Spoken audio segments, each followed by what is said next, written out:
Niger Delta Development Commission has pledged readiness to partner with the United Nations Institute for Training and Research to find solutions to the environmental challenges that are hampering the efforts to develop the Niger Delta region.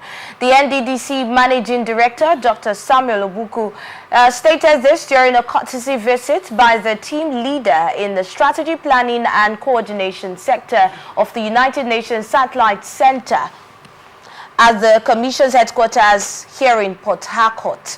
Now, this was contained in a statement issued in Port Harcourt on Wednesday by the NDDC Director of Corporate Affairs and sent to newsmen. Now, Dr. Obuku, who was represented by the NDDC Executive Director Projects, Victor Antai, said it was very auspicious to work with UNITA, which had the required capacity in the training and empowerment to tackle environmental challenges, and he has said that this would be good for the Niger Delta. The NDDC MD urged the UN Satellite Center hosted in the UNITA to prefer long-term solutions to environmental challenges such as flooding facing the Niger Delta region because temporary solutions were not sustainable.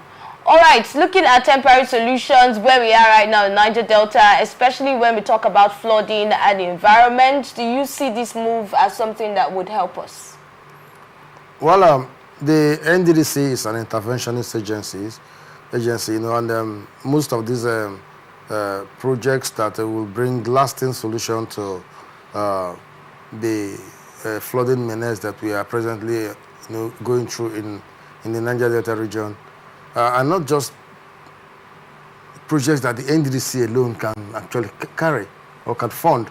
The presidency, the federal government, through the Ministry of Works and other ministries, needs to come in to partner with NDDC if we have to get it right. Because most of these areas are areas that actually needs lots of dredging, some filling and piling, shore protection and everything to ensure that the flooding is combated and brought to a total stop. And of course, there's a need for very big canals to be created, channels where water and everything will pass, and people that have built on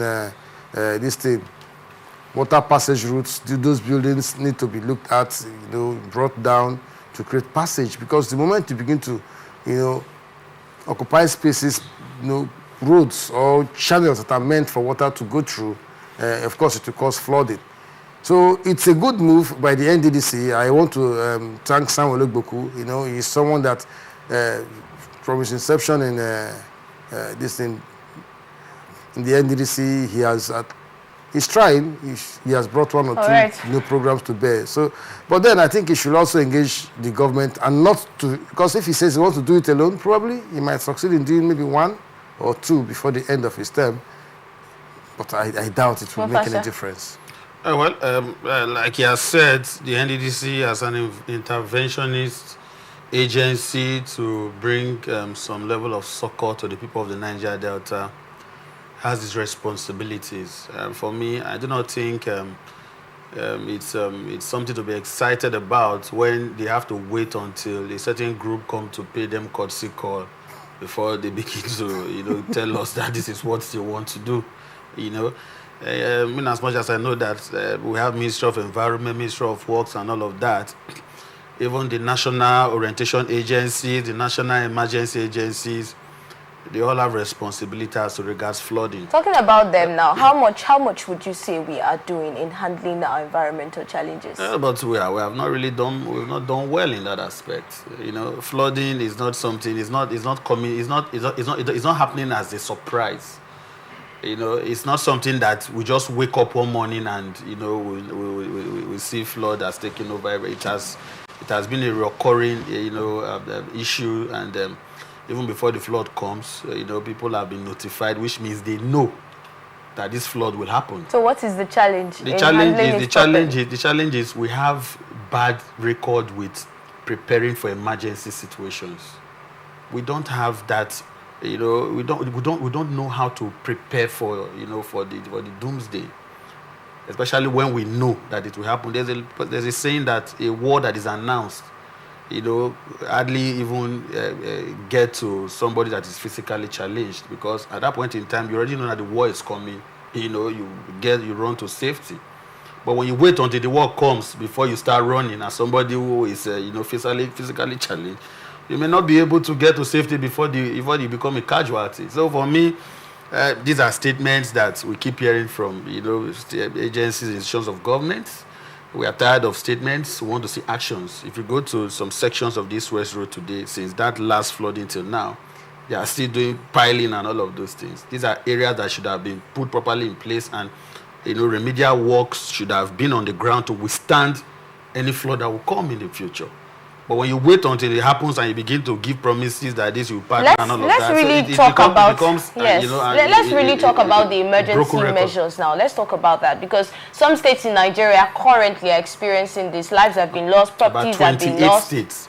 Exactly. Lives have been lost, properties have been lost, and people have been asked by their leaders in those states to move to higher ground. And some people who are in some certain camps that have been set up, even though they said some things have been provided, relief materials and all, but then the people are saying, you know how these things can be in Nigeria when they talk about it's not getting to them or it not being enough for one issue or the other. But I believe that it's high time we really get to look at the actual reason, which is the emergency response. Like Mufasa said, it doesn't just happen out of anywhere. So what is our problem with handling emergencies? You talked about the system. I know we keep talking about, oh, the system is failed, the system is not strong enough and all of that. But it's high time we get to really look at the nitty-gritties and the actual causes or the actual reason behind this.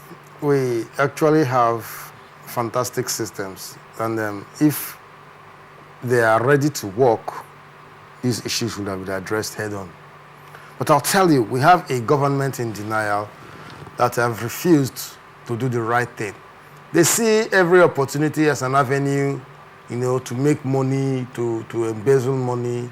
Else, every year, when it gets to September, Bayelsans prepare to begin to vacate their houses due to flood in so many areas in Bayelsa. This is also applicable in Delta and in some parts in Ondo State, because they know that the flood is coming. This has been a recurring situation from 2008 or more till date, and we've had different governments come in, and whatever they do, they say, oh, there are IDP camps now created. Do we not have the finance? They move them. To prepare ahead of time. We have the finance, but we will not use that finance to prepare, because we want that problem to occur so that we will claim that we are providing solution and use that avenue to steal public funds. How can it be the same in all of these states it's happening? I will tell you. Look, let me tell you something. Okay, I am a governor in Bayelsa State. I owe my people good government. For Christ's sake, it is not everything I have to wait for the government to come and do for me from the federal government. I can just begin to look at this area and say, okay, I know I can't do it all, but this area needs to be addressed. We address A, address B, create major canals, and look at it. Look at the effect, compare records from the previous year and this year, and we see that, oh, we have achieved at least 28 or 15 or 16% success. If we do more this year, we can hit it up to 30 or 40%. And by the next year, so before I leave government, I would have addressed this issue up to 65%. And if the next governor comes and begin to address those issues in a space of 8 years, of course, that's how these issues are addressed. Yes. But we have governors that come in, sit there, and they'll tell you it's a federal project. We will not venture into it, because if we venture into it, the federal government is not going to give us refund us. They will keep that money there, and when we leave office, our successor will come, probably due to politics, they'll release the money to him. Then so it's actually a federal project? That is what, of course. Now, that is what they will say. Now, we have the Federal Minister of Environment that is supposed to come in to ensure that these things are taking place. For Christ's sake, they have the data. Look, let me tell you something. Well, if in Nigeria, if any government agencies are actually ready to work, they go the extra mile to do a very good job. Okay. A police officer was killed in Ahoda some time ago, police DPO, isn't it? It took the police 2 weeks or thereabouts to get the culprits. 2 weeks. They brought all the intelligence apparatus, everything was functional. They went head on, they went out for him, and they got the culprit. Why? Because one of them was killed. But people have been killed on daily basis by those same people. Lots of lives have been lost. Those were the same people that came out on a December, I think New Year Eve, and shot sporadically and killed people. And there was no massive investigation. The government did not take it that serious. So every agency in government comes, they talk because they just want to talk. They want to let us do that. Look, we are here. Oh, at least we are doing something. No, we want to do something. Move faster. That's just it. Lucky Man said it's a federal project now. How much really can the state governors do? No, as regards flood, I'm sure he was only saying that these are the excuses, the state governors usually make, because I know that as a government, at the state level, you also have a responsibility to protect your people. Even the state equally have Ministry of Environment. Okay, yes. So the states also have their own, share of responsibility to carry, because your people are the ones that suffered directly. There are little things that as a state governor you can do to assuage the sufferings of the people. In as much as there are places that you cannot prevent the fraud from occurring, like those lowlands and all of that, but you can still, bring up some measures to reduce the effects that it will have on the people. So we're saying all these states where it's happening, the governors are not doing that. It is both the regional and the sub-regional, they are not doing much to make life easy for their people. Now, as this flood is coming, a lot of farmlands will be taken over by floods. I didn't even go there. Fishing tents will be taken over by floods. I even forgot. And we're having serious food crisis in this country. How do you think Nigeria will be able to cope with it? Both the federal, the state, local government will also be faced with the pressure. So if there was adequate preparation for this, a lot of things would have been done to reduce the sufferings of the people. The effect would have been reduced. Now you're telling people to go to high ground. Has then be made anybody? What you see now, you go to one primary school somewhere, there's one place, and they'll gather people and keep them in classroom and tell you that they are doing that. Professor, we're looking at expose them to different set of and